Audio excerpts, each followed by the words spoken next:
and welcome to this videocast and podcast for subscribers to davidicke.com. Well, the first thing virtually that I posted immediately after the referendum results in June, when 17.4 million people voted to leave the EU, I said that this was just the beginning, that the political class and the financial class, in effect, and the hidden hand behind them, though most of them don't even realize that, were not going to go quietly. They were not going to let Britain leave the EU without a hell of a fight. And so it's proving.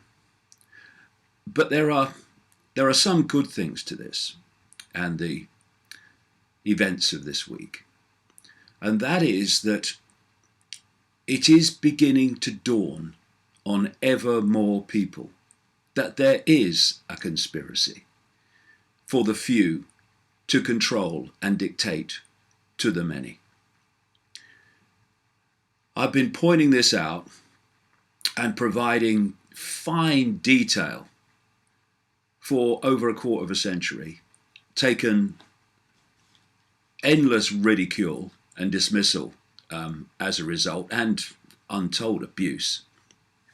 And so it was nice to read in the Daily Mail today, in a comment column, the following.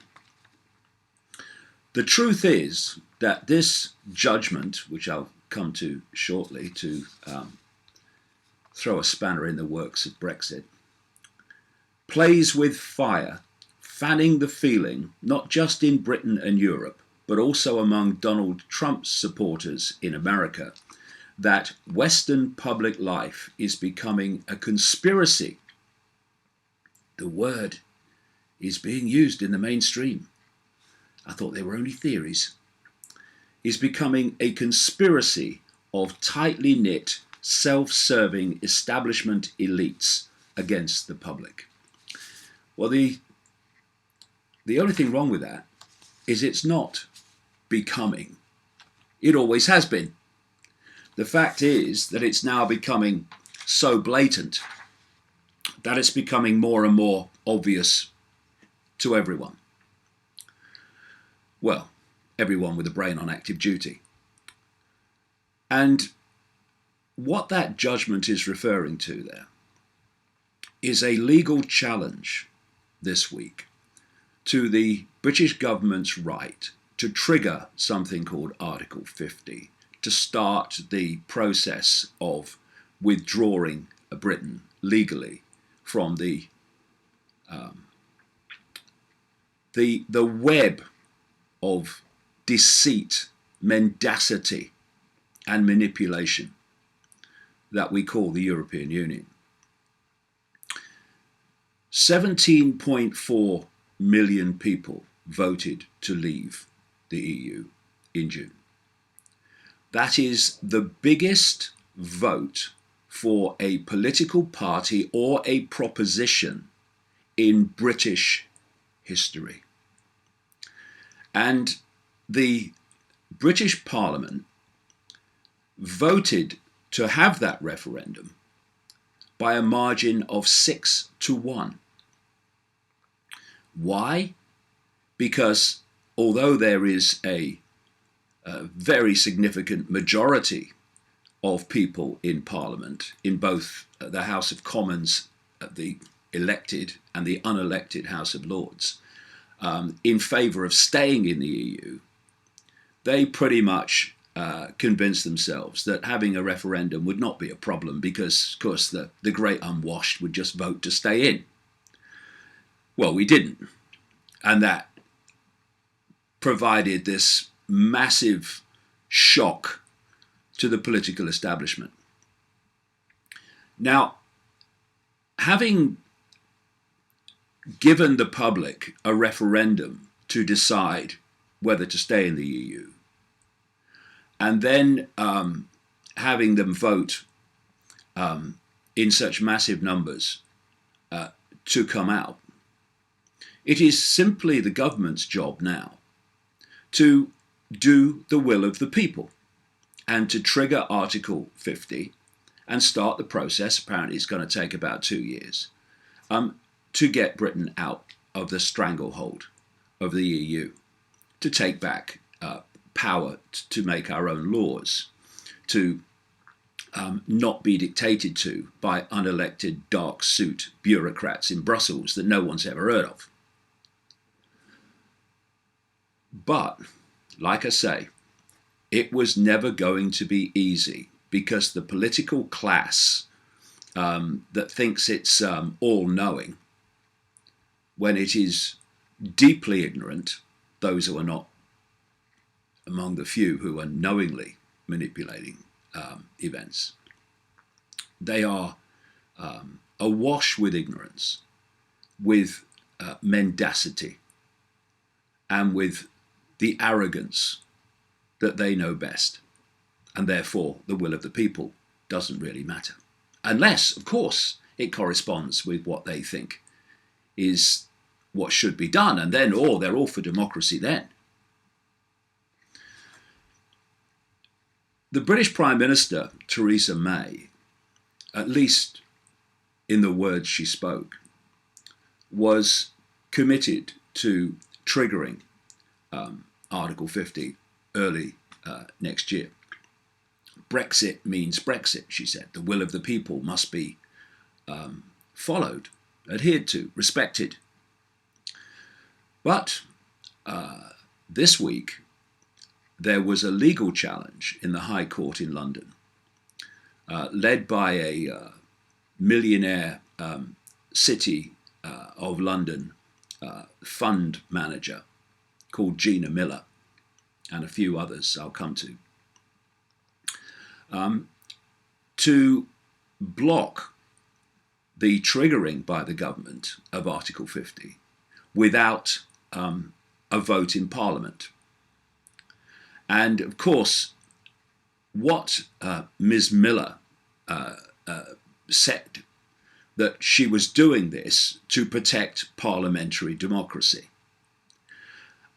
Yeah, okay. That actually is not what it's about. You see, there's a majority in the Houses of Parliament that does not want Britain to leave the EU. So by taking it back there and having the members of Parliament and unelected House of Lords decide what will and will not happen with regard to Brexit, despite 17.4 million people voting to come out and the majority in the referendum. That means that we are now in a situation, unless the government wins its appeal,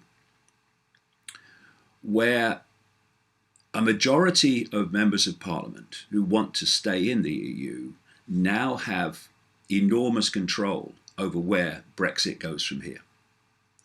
They can block it, they can delay it, they can water it down to the point where it's not Brexit at all, but just membership of the European Union under another name. And ideally, what they want to do is to bring about another second referendum. This is what happens when you go against the EU in a referendum. You've seen it all over Europe.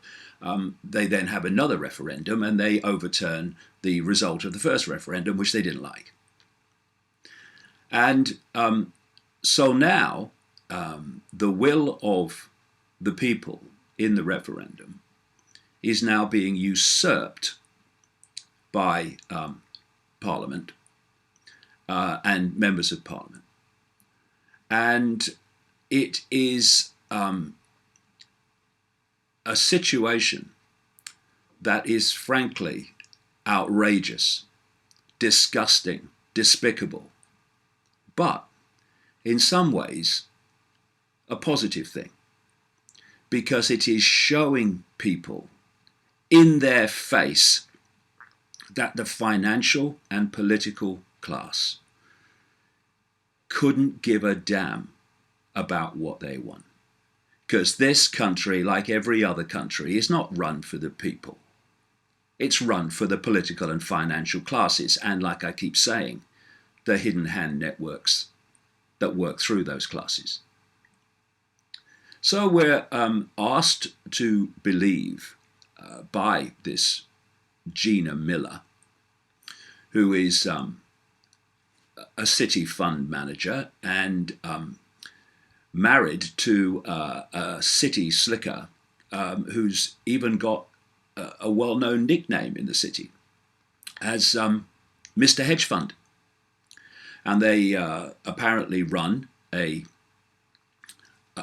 investment operation, which according to reports has portfolios worth around £100 million. So they're regular people, just like the rest of us. And she asks us to believe that this legal challenge to the government's right to trigger Brexit without a parliamentary vote is about process. It's not about politics. It's about politics, Gina, isn't it? And you know it. Here we have a lady who says that she was so horrified by the Brexit vote that it made her, quote, physically sick. So here we're being asked to believe that someone so vehemently in favour of staying in the EU has simply thrown this spanner in the works of the Brexit process, simply because she believes in parliamentary democracy and she wants to protect it. That, Gina, would be the parliamentary democracy that your fantastic, what could be wrong with it, EU, has spent the last more than 40 years destroying, with more and more laws being made by dark suit bureaucrats outside of this country, never mind outside of Parliament. This is the EU that is a bureaucratic tyranny, taking away and deleting year on year on year the right of sovereign parliaments to make decisions about what happens in their country. But you, a supporter of the European Union in the extreme, and all that, I've only done this to throw the Brexit process into turmoil because you believe in parliamentary democracy. They really do think we're all frickin' idiots. But as they found in the referendum, we ain't. This is a quote from Gina Miller, who's only doing it to protect the process. I felt physically sick, she said, when the referendum result came through, because I thought, I don't think people know the ramifications of this, of what's happened, and I felt really sorry that people had been tricked and fooled. You see, the financial and political classes, they know best, you see. So if you are just an ordinary person, just one of the great unwashed, then you really don't know anything about anything. You haven't worked out that Britain has lost control of its own country to the European Union. You haven't worked out all the European laws and regulations that are dictating, like I say, the fine detail of your life and what you can do and can't do. You haven't worked out that smaller companies are being crushed by the weight of EU regulation that's destroying their ability to function. You can't work that out. You have to leave it to those who know best the city financiers and the politicians. You're just the man in the street, the woman in the street. What do you know? She goes on. We must not underestimate or forget the anger in Europe. Ooh, really, I'm terrified. About our vote. They're very angry that we've had this relationship, yet we still threaten the union. Well, they should be angry then.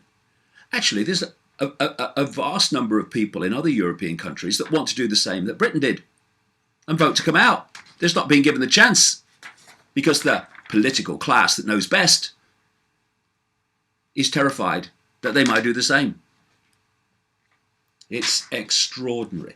Now, let's have a look at these other people who were behind this legal challenge, in which judges decided that it had to go to Parliament for a vote before Article 50 could be triggered and could not just be done by the government carrying out the will of the people.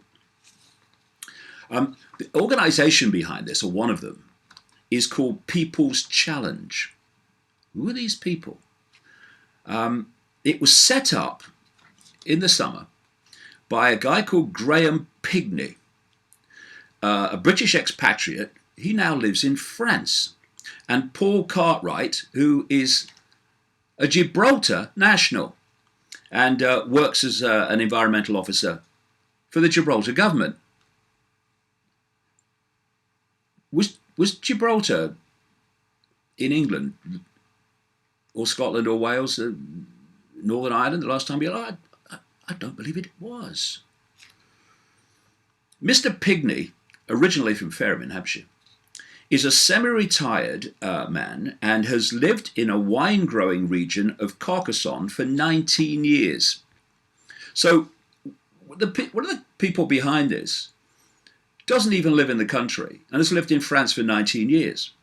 And he wants to, in effect, let's be very open and sensible about it. He wants to block Brexit. That's what this is really all about. No, it's the process. Anyway, also backing this legal action that won this ruling this week is an organisation called Fair Deal for Expats Group. Well, expats. So they don't live in England either, or Britain. No. It includes among them dozens of Britons living abroad. Oh, anyone notice the theme here? And these include a British company director who lives in France, seems to be a popular place, a businessman who runs holiday rentals in Italy, and an English language teacher in Hamburg, Germany. I never saw Britain get a mention there. Mr. Pigney defended his decision to launch People's Challenge. He said, I happen to live in France, but that is inconsequential in the context of the constitutional crisis we are facing. The constitutional crisis that your challenge has just massively added to, by the way. And it's not inconsequential. He says here, what's at stake is nothing less than parliamentary sovereignty. We need to make sure we do not hand the sovereignty of the UK to a self-appointed government. Well, what do you mean the sovereignty that's being handed to in effect, self-appointed bureaucrats for the last 40-odd years? And of course, it's not inconsequential that someone who starts a legal challenge affecting the vote of 17.4 million people actually has lived in another country for 19 years. Another guy in this group is a Brazilian-born hairdresser who no one seems to know much about. And that is the organisation with their 12 barristers, obviously money no object there, who have created a situation where the anti-EU majority, or the anti-leave the EU majority in Parliament, now potentially, unless this government appeal is successful, now have enormous control over the Brexit process, how fast it moves, the nature of what it is, etc. And that's the whole point of what has happened here. And the judgment was made by 3 judges, including one, the Lord Chief Justice, who actually is a co-founder of an organization dedicated to integrating laws all over Europe into one EU group of laws that are basically all the same. In other words, centralizing control in Europe via the legal system. And, you know, in the last 24 hours, day or two, since this judgment was made, we have seen so many extraordinarily ludicrous things said, like it's just about the process, not politics. And another one is, I saw that the judgment was made by an independent judiciary, acting above politics and outside politics. You know the greatest threat to humankind. It's frickin' naivety. The idea that the judiciary is above politics and the judiciary is independent is absolutely ludicrous.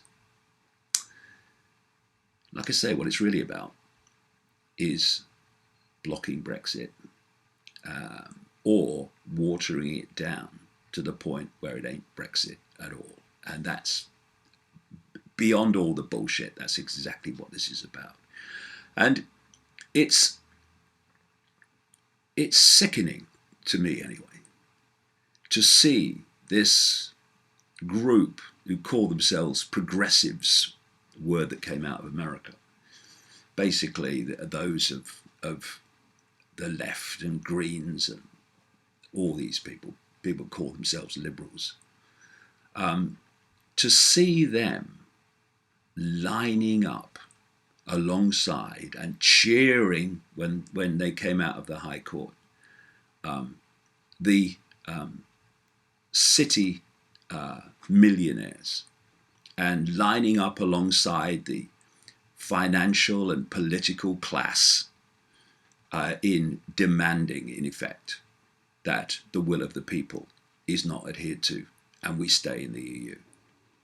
Here we have these so-called, because that's what they are, so-called progressives, who will go on marches and protest against the extremes of the financial class and the political class that they don't agree with, or that part of the political class they don't agree with, while they now stand alongside of them to defend democracy by destroying it. They stand alongside people like Tony Blair, a man who so loves parliamentary democracy that he lied to Parliament to justify a catastrophic war that has cost the lives of millions of people, both in Iraq and as a result of what that invasion of Iraq has done since in terms of the Middle East. A man who didn't even keep his own cabinet informed of what was going on in relation to the invasion of Iraq. These progressives, the British equivalent of the bullshitter in the United States, a classic fake progressive Michael Moore, are now standing shoulder to shoulder with people like Tony Blair. It is absolutely pathetic. And we're seeing, we are in a point now where things are coming to the surface where we can't ignore them anymore. This is why you've got that quote from the Daily Mail using the word conspiracy of the political class against the people. It's becoming blatant. Look at the Clinton emails, how they've shown the collusion with the media, how they collude to block the candidates like Bernie Sanders that they don't want. How behind the scenes they're saying exactly the opposite to what they're saying in public. And how the whole system is so deeply, shockingly, unspeakably corrupt. And now we're having this put in our face again in Britain. The political class and that which was behind the political class, which, like I say, most of the political class doesn't even know that hidden hand exists, while it does its bidding, just like the progressives. Global warming, political correctness, stay in the EU. These are all desires of the hidden hand, which the progressives play out, thinking they're being progressive. It's hilarious, if he wants to tragic. We've reached the point now where we, the people, have got to say enough. We've got to stop cooperating with this system of corrupt, mendacious control and stop handing our power to it. They have the power to dictate our lives because we give that power to them.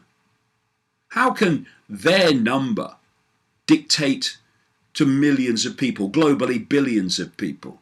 They can't unless those millions and billions give their power away to them. We've got to stop it because it's becoming more blatant and therefore more obvious because it's becoming more extreme.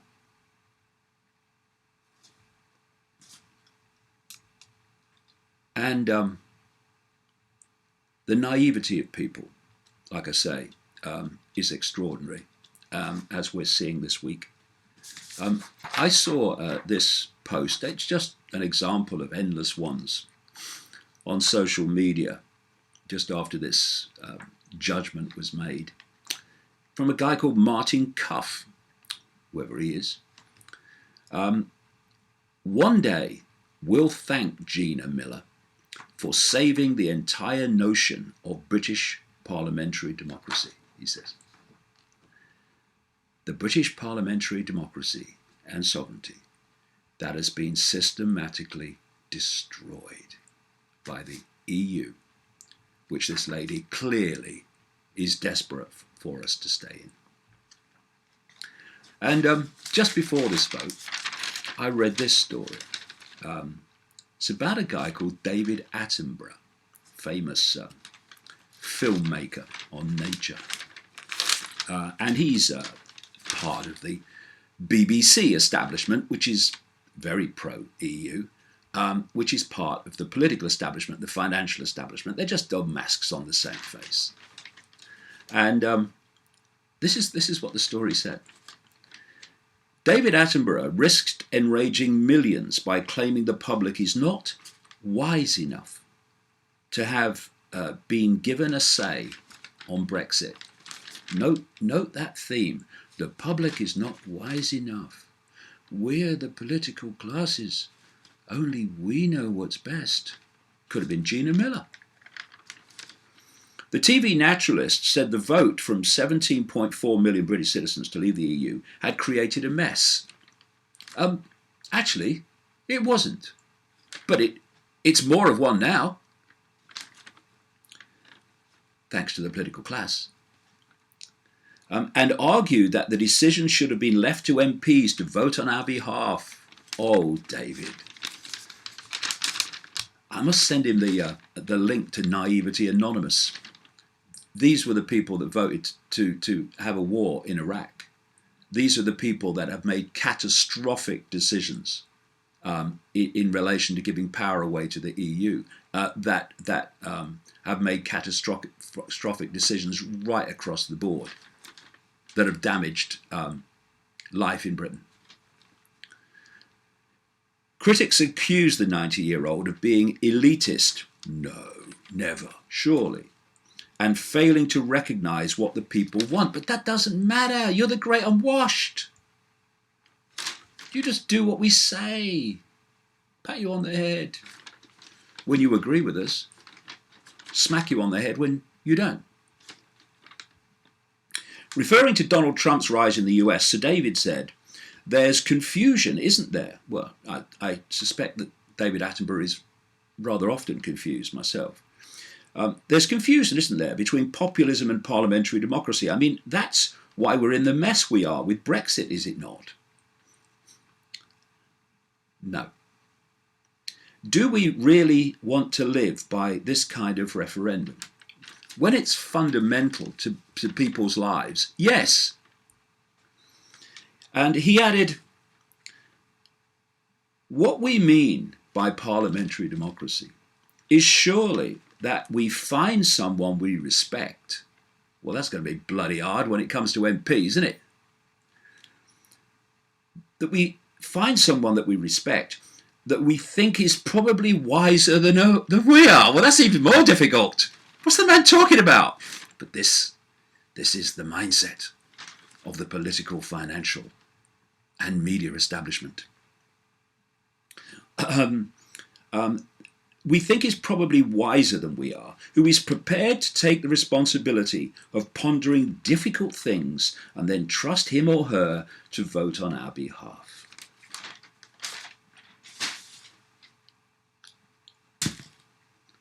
And a few people can't control the world. It's a piece of cake.